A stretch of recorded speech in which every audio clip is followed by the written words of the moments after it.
자, 두 번째 강의, 오늘 이제 두 번째 강의는 이제 본격적으로 민수기로 들어가고요.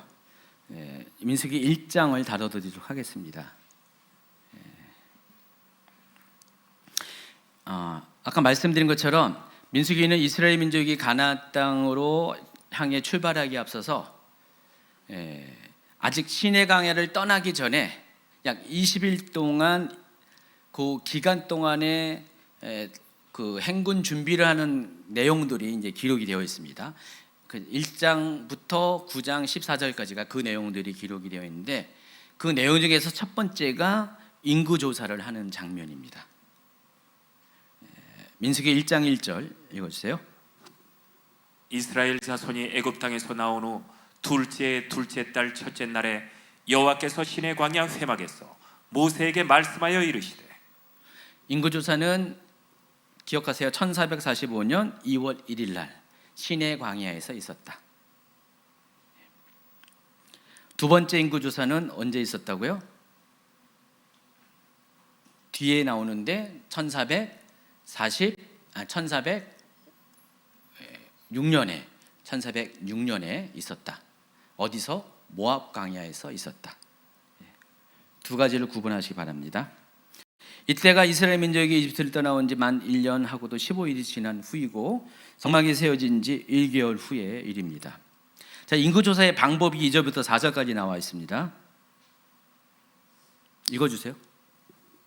너희는 이스라엘 자손의 모든 회중 각 남자의 수를 그들의 종족과 조상의 가문에 따라 그 명수대로 계수할지니 이스라엘 중 20세 이상으로 싸움에 나갈 만한 모든 자를 너와 아론은 그 진영별로 계수하되 각 지파의 각 조상의 가문에 우두머리 한 사람씩을 너희와 함께하게 하라.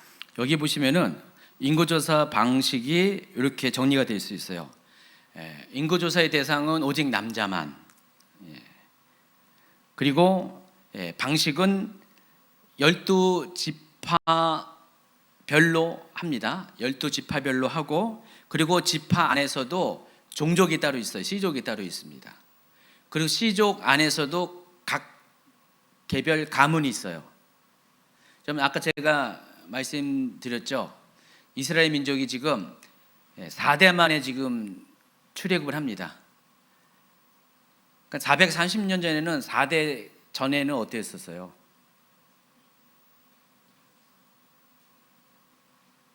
아니죠? 맞죠? 4대? 헷갈리네. 그거는 야곱에서부터 시작해죠. 야곱에서부터 해가지고 야곱에서부터는 4대가 아니죠. 그 전에가 4대고 헷갈리네. 그러니까 야곱에서부터 요 때도 제가 정확하게 계산 안 했지만은 각 지파별로 어떤 사람이 일찍 죽고 늦게 죽고 해가지고 했는데도 몇 대가 안 지났어요. 아직 몇 대가 안 지난 이 상태였는데 이때만 해도 그러니까 우리는 지금 1000년, 2000년의 시간이 쭉 흐르면은요 후손들이 거의 누가 누구의 후손인지를 거의 구분을 못하는데 이 이스라엘 민족은 정확하게 누구의 후손인 게 딱딱 구분이 됐었어요. 그다지 오랜 시간이 흐른 게 아니었기 때문에. 그래서 12아들로 구성된 이 지파 안에서도 그 아들들에 의해서 또다시 종족이 나눠지고, 그리고 계속 나눠지다가 결국은 지금 출애굽 당시에는 가문이 이렇게 형성이 되어 있습니다. 그래서 그 지파, 종족, 가문별로 수를 카운트하는 것입니다. 누구 수만 카운트하는 거예요? 오직 남자만. 근데 남자 중에서도 모든 사람이 해당하는 게 아니라 20세 이상의 싸움에 나갈 남자예요. 모든 남자가 아니라 20세 이상의 싸움에 나갈 남자. 그래서 아래 하향 기준은 정해져서 20세까지, 20세 이상. 그런데 상향은 안 정해졌어요. 80이 될 수 있고 90이 될 수 있고 50이 될 수 있고 다 달라요. 그러니까 싸움에 나갈 수 있는 그런 체력을 가진 사람까지 이렇게 계산을 했습니다. 그리고 이 인구조사는 모세와 아론이 했고요. 각 지파의 우두머리를 한 사람씩 선정해서 함께 동역하면서 시행을 했습니다. 자, 그런데 인구조사의 목적이 중요합니다. 왜 하나님께서 남자만 인구조사에 들어가게 했냐? 다른 뜻이 아니라 이스라엘 민족을 군대 조직으로 편성하기 위한 것입니다. 인구조사의 목적은 군대를 조직하기 위한 것입니다. 이스라엘 민족은 11개월의 시내산에서의 이 기간 동안에 하나님의 백성으로서 언약을 맺고 이제 좀 이렇게 뭘 배웠죠? 하나님 나라의 백성의 그런 도를 배운 겁니다. 어떻게 해야 될 것 이런 것들을 쭉 배우고 예배도 배우고 그렇게 배웠습니다. 이제 하나님께서 그들을 가나안 땅에 보내는 것이 하나님의 원래 그들을 출애굽한 목적이에요. 근데 가나안 땅에 들어가면은 다 편합니까? 그냥 땅이 거저옵니까? 아니죠. 가나안 땅에 들어가서는 그 가나안 땅을 차지하고 있는 7 부족 종족을 다 몰아내서 그 땅을 차지해야 돼요. 그러기 위해서는 전쟁이 벌어질 수밖에 없고요. 그 전투를 위해서 이제는 이들이 이제 가나안 땅에 들어가야 되기 때문에 그 이스라엘 백성을 지금까지는 똑같이 일반 백성이었다가 이제부터는 군대 조직으로 바꾸어야 됩니다. 그래서 군대 조직으로 바꾸기 위해서는 여자가 전쟁하는 것이 아니기 때문에 남자들만 군인 수를 파악하기 위해서, 그리고 이 각 종족과 가문은 결국 어떻게 되냐면은 부대 편성의 기준이 되는 거예요. 그래서 민수기 1장에만 봐도요, 20세 이상으로 싸움에 나갈 만한 자, 또 모든 자, 남자, 이와 같은 표현들이 14번이나 반복적으로 사용됩니다. 쭉 한번 살펴보세요. 그리고 또 그와 유사한 표현까지 합치면은 민수기 전체적으로 이와 같은 표현이 19번에 걸쳐서 발견이 됩니다. 20세 이상으로 싸움에 나갈 만한 자, 이게 민수기 전체에 19번이나 반복적으로 발견이 된다는 것입니다. 굉장히 중요한 거예요. 이게요, 민수기에서는 굉장히 중요한 센텐스예요. 그래서 이것을 통해서 당시 이스라엘 인구 중에서 이 인구조사에서 누락된 사람을 역으로 뽑아봤더니, 제가 이제 뽑은 거예요. 뽑아봤더니 이런 겁니다. 모든 여자는 인구조사의 대상이 아니었고요, 또 20세 이하의 남자도 아니었어요. 20세 이상이지만은 체력적으로 문제가 있는 병자, 장애인, 노령층도 인구조사의 대상이 아니었습니다. 그리고 또 인구조사의 대상이 아닌 사람이 레인들이 인구조사의 대상이 아니었고요. 또 하나 있어요. 약혼하거나 결혼한 지 1년 이내의 사람들, 인구조사의 대상이 아니었습니다. 한번 여러분들 더 찾아보세요. 제가 발견하기에는 요 5종류의 사람들이 인구조사의 대상이 아니었어요. 첫 번째, 모든 여자. 두 번째, 20세 이하의 남자. 20세 이상의 남자 중에서도 병자나 장애인이나 노령층은 안 되고요. 그리고 네 번째, 레인들도 인구조사의 대상이 아니었고요. 약혼하거나 결혼한 지 1년 이내의 사람들, 그러니까 이 사람들은 군인이 안 된다는 거예요. 이 사람들은 군인이 안 된다는 거예요. 이 사람들을 제외한 모든 사람들이 군인이 되는 겁니다. 그래서 이것을 기준으로 이스라엘 인구의 총수를 이제 이것을 가지고 추정한 게 사람마다 다른데 최소 200만 명에서 300만 명으로 보는 거예요. 그래서 딱 말하기 편하게 중간에 250만 명으로 보통 많이들 얘기하는 거예요. 자, 인구조사의 결과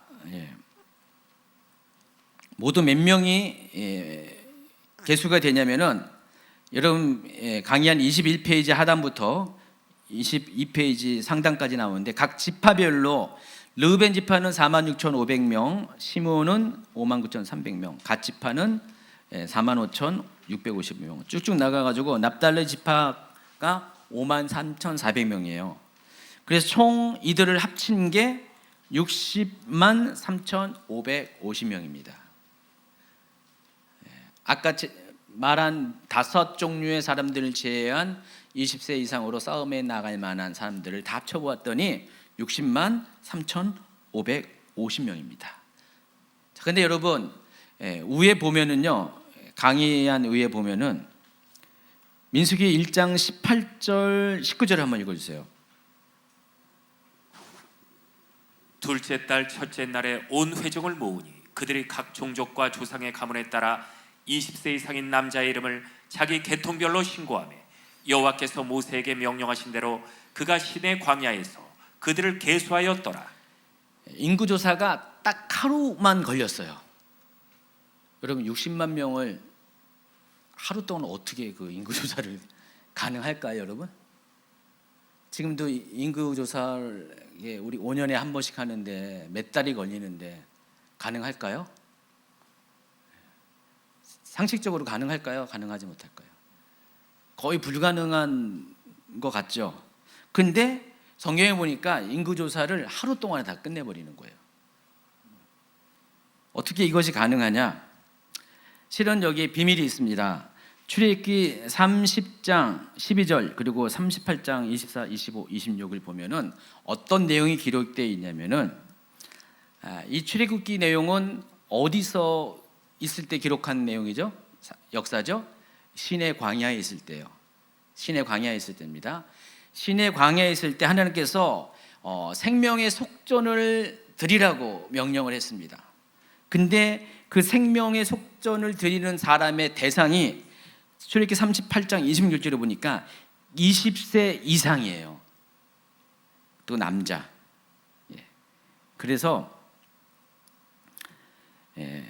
이때 계수된 사람이 출애굽기 38장 26절에 보니까 60만 3,550명. 숫자가 뭐하고 똑같아요? 제1차 인구조사 때의 그 숫자와 똑같아요. 그래서 하루 만에 인구조사가 가능한 이유가 있습니다. 이게 9개월 전에 있었던 일이고요. 9개월 전에 있었던 일이고 이것을 이미 한 번에 1차적으로 이 민수기에서 인구조사가 있기 전에 광야 여기 출애굽기에서 인구조사가 있었습니다. 그러니까 결국은 시내강에서 두 번의 인구조사를 한 거예요. 근데 9개월 전에 한 이 인구조사의 그 결과가 거의 그대로 두 번째 인구조사에 민수기에서 첫 번째 인구조사에서 그대로 반영이 된 거고 이미 한 번 했기 때문에 그 인원을 가지고 확인하는 작업 수준으로 아마 인구조사를 했을 가능성이 많습니다. 그리고 이때 당시에 이스라엘 사람들은요 성막을 중심으로 해서 성막의 세 곳에 레위 지파들이 각 그 종족별로 포진하고 있고요. 그리고 12지파가 동서남북으로 각각 세 지파씩 바로 다 붙어 있었어요. 멀리 뭐 떨어져 있는 게 아니에요. 같은 한 동네에 다 있었어요. 그래서 아마 모세와 아론은요 첫 번째 레위 지파는 이제 나중에 할 거니까 첫 번째 그룹에 루벤 지파 만약에 루벤 지파 그룹이 있죠. 거기 가가지고 세 개의 지파가 있을 때 거기에 각 족장들을 데리고 가는 거예요. 족장들을 데려가면은 족장들이 각 가문에게 보고받은 그대로 취합해가지고 바로 모세와 아론에게 누군가 받아 적겠죠. 그리고 그 옆에 지파로 가고 그래서 한쪽 사이드의 지파 세 개 사이드를 마감하고 또 이렇게 한 게 모두 모두 이제 60만 3,550명의 인원이 개수가 된 겁니다. 자, 그런데 이때 인구조사에는요 레위인들은 인구조사의 대상이 되지 않았어요. 인구조사 개수에 포함되어졌어요. 왜 그럴까요? 인구조사의 목적에 나와 있는 것처럼 인구조사의 목적은 20세 이상의 싸움에 나갈 만한 남자를 파악하기 위해서 인구조사를 했습니다. 그래서 요즘식으로 말하면 레위인들은 모두가 병역에서 면제를 판정을 받은 거예요. 병역에서 면제를 받으면 요즘 뭐 합니까?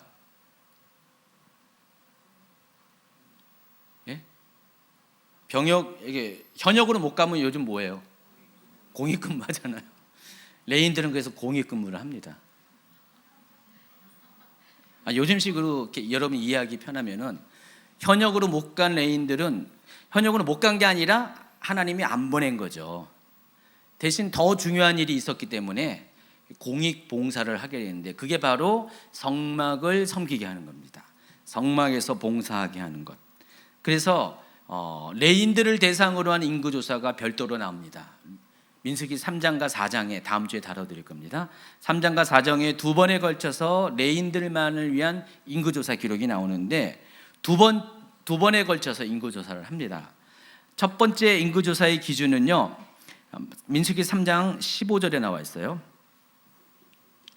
레위 자손을 그들의 조상의 가문과 종족을 따라 계수하되 1개월 이상 된 남자를 다 계수하라. 그러니까 레위인들은요 1개월 이상 된 남자를 전부 다 계수했어요. 이 부분은 이제 나중에 그때 가서 자세히 설명을 하고요. 그 결과 총 몇 명이 레위인이 계수가 되냐? 22,273명의 레위인들, 1개월 이상의 남자 레위인들이 계수가 됩니다. 그리고 4장으로 넘어가면은 두 번째 레위인을 대상으로 하는 인구조사가 나오는데 이때는 기준이 또 달라요. 4장 2절 3절. 레위 자손 중에서 고아 자손을 그들의 종족과 조상의 가문에 따라 집계할지니 곧 30세 이상으로 50세까지 회막의 일을 하기 위하여 그 역사에 참가할 만한 모든 자를 계수하라. 30세 이상에서 50세까지. 이들이 뭘 한다고요? 회막의 일을 하기 위해서, 다른 말로 성막의 일을 하기 위해서 성막을 섬기는 일을 하는 목적으로 고앗 자손, 레위 자손 중에 레위가 3명의 아들이 있었는데 고앗과 뒤에 나와 있는데 게르손과 무랄입니다. 이 레위의 3명의 이 아들을 따라서 그 족속이 결정이 되는데 이 3개의 족속의 사람들을 각각 동일한 기준에 의해서 그 족속별로 인구 조사를 합니다. 그게 30세 이상으로 50세까지예요. 이들의 30세 이상부터 50세까지 이들은 회막에서 섬기는 일을 했다 그랬습니다. 그래서 일반 12지파는 기준이 20세 이상이고요. 상향 기준은 없습니다. 무조건 싸움에 나갈 만한 그런 능력이 있으면 돼요. 여러분 알다시피 갈렙도 몇 살까지 전투에 임했어요? 85세에도 전투에 임했잖아요. 그렇죠? 그러니까 85세 나이가 돼도 전쟁에 나갈 수 있으면 나가는 거예요. 근데 레인들은 30에서 50까지 딱 20년만 성막예를 보게 되었습니다. 자, 왜 그런지도 이제 나중에 구체적으로 설명해 하겠습니다. 아마 해야 될 것 같아요, 제가. 어쨌든 30에서 50세까지의 레위 자손 남자의 총수를 합쳤더니 몇 명이 계수가 됐냐면 8,580명입니다. 그래서 일반 지파의 인구조사의 목적과 레위 지파의 인구조사의 목적이 확 다르다는 것을 아시기 바라고요. 그에 따른 기준도 다르다는 것을 알 수가 있습니다. 그래서 민수기 1장 50절에는 그 직무의 종류를 따라서 레인들은 그 직무의 종류를 레인들이 하는 직무의 종류를 다음과 같이 분류합니다. 1장 50절 보니까 그들에게 증거의 성막과 그 모든 기구와 그 모든 부속품을 관리하게 하는 것. 그래서 인구조사를 쭉 보시면은요, 거기 여러분이 읽으시면은 거기 중간중간 나와 있어요. 어차피 다음 주에 다뤄드릴 건데 고앗 족속에게 맡긴 게 뭐냐면은 성소와 성소의 모든 기구들을 담당하게 합니다. 게르손 족속에게는 성막과 성막의 기구들, 무라리 족속에는 회막과 회막의 기구들. 이게 그거 같죠, 여러분. 성소, 성막, 회막. 목사님 비슷한 얘기를 하는 것 같은데, 근데 이때 가서 자세히 얘기하지만은 고앗 족속은 가장 그 회막 중에서 가장 깊은 하나님의 임재가 있는 가장 깊은 곳을 담당하는 사람이에요. 그래서 여기 그 4장에 보면은 하나님께서 뭐라고 모세에게 당부하냐면은 고앗 족속의 대가 끊어지지 않도록 잘 살피라고 합니다. 왜냐하면 가장 하나님의 임재가 깊은 곳을 담당하기 때문에 만약에 잘못하면 어떻게 돼요? 죽어버려요. 그냥 성전을 섬기다가 그냥 죽어버려요. 그러니까 자주 죽는 일이 생기니까, 그러니까 그 씨를 잘 보존하라는 거예요. 다 죽어버리면 어떻게 해요? 고핫 족속이 맡을 직무를 누가 맡아요? 그 고핫 족속은 가장 그 회막 중에서, 여러분 이제 성경에서 성막, 회막이라고 막 부르잖아요. 성막은 여러분 알고 있는 그 성소가 있는 텐트가 성막이에요. 근데 그것도 회막이라고 불러요. 근데 회자가 뭐냐면 모일 회자를 쓰거든요. 성막은 하나님이 임재하는 그 텐트라는 의미에서 성막이라는 단어를 쓰고요. 회막은 하나님과 만남의 장소라는 의미에서 회막이라는 단어를 써요. 그래서 전체적으로 따지면 성소가 가장 깊은 곳, 또 깊은 곳에 더 깊은 곳이 지성소겠죠. 전체적으로 성소라고 부르고요.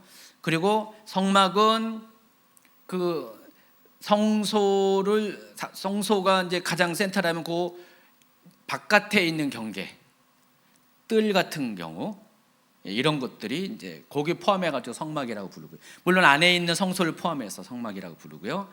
그리고 회막은 울타리까지 다 포함한, 이렇게 여러분 좀 이해하시면 돼요. 다음에 이제 강의 때 하겠습니다. 그럼 점점점 무라리 족속이 가장 거룩한 곳에서 외곽에 있고 그보다 안쪽에 들어간 역할을 감당한 게 게르손 족속이고, 더 깊은 곳을, 가장 하나님의 임재가 강한 곳을 담당하는 게 고핫 족속이에요. 그래서 고핫 족속이 잘 죽으니까 죽지 않도록 당부까지 하십니다. 이렇게 고핫 족속대로, 게르손 족속대로, 무라리 족속대로 레인들을 다시 인구 조사를 하게 해가지고 30세부터 50세까지 인구를 조사하게 한다는 것입니다. 자, 여기까지가 내용이 민수기 1장의 내용입니다. 어때요? 민수기 좀 흥미진진하지 않습니까? 저는 흥미진진한데 여러분 좀 약간 헷갈릴 수도 있는데, 그냥 계속 강의안을 몇 번 반복해서 읽으면은요, 뭐 어려울 거 전혀 없어요. 그리고 요 내용의 한 절반 가까이는 제가 오래전에 연대기 성경에서 다뤘던 내용들, 자료들을 많이 갖고 왔어요. 그래서 연대기 성경 자료들을 다시 한번, 연대기 성경 자료 지금 또 이렇게 홈페이지에 올리고 있으니까 한번 보시면은 어려움이 없을 것 같습니다. 자, 오늘 강의 여기까지 마치고요.